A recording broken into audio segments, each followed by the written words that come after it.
আমরা হাত লাগায় ভোট চাই, হাত লাগায় আমরা হাত লাগাইকে সমর্থন করি। ইনশাল্লাহ ভালো হবে, পাবলিকের জন্য, জনগণের জন্য ভালো হবে, জনগণের জন্য ভালো হবে ইনশাল্লাহ।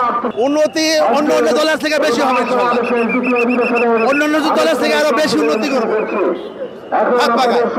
এখন যেমন কাজ, কোনো কাজ দিলে 100%-এর 40% হয়, আর ইসলামী আন্দোলন বাংলাদেশ ক্ষমতা আসলে 100%-এর পূর্ণাঙ্গ 100% কাজ হবে। আমাদের বাংলাদেশ সোনার বাংলাদেশ হবে ইনশাআল্লাহ।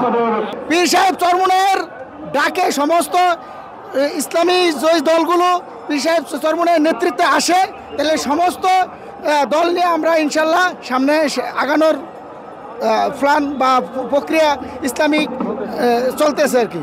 আমাদের নায়েবে, আমাদের আমির যে দিক নির্দেশনা দিবে আমরা সেইভাবে কি মানতে প্রস্তুত আছি। যদি না আমির জাতীয় নির্বাচন দিতে চায়, আমরা সেইভাবেই কি সামনে আগানোর চেষ্টা করবো ইনশাল্লাহ। আজকের এই মহাসমাবেশে আছি বাংলাদেশ ইসলামী আন্দোলনের আমির সাহেব যে নির্দেশনা দেবে সেই নির্দেশনা অনুযায়ী চলার জন্য, এবং উনি বলবে যে ফ্যাসিস্টদের আগে বিচার হবে, আগে রাষ্ট্র সংস্কার হবে, ফ্যাসিস্টদের বিচার হবে, তারপরে নির্বাচন ইনশাল্লাহ। এই বার্তাটাই। হ্যাঁ, অবশ্যই সম্ভব, অবশ্যই সম্ভব।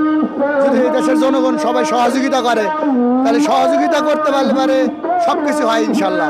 আলহামদুলিল্লাহ, অবশ্যই জয়লাভ করবো। ইসলামী দলগুলো যদি এক হয় তাহলে তো ইনশাল্লাহ আপনারা মিডিয়া আপনারাও বুঝতেছেন ইনশাল্লাহ।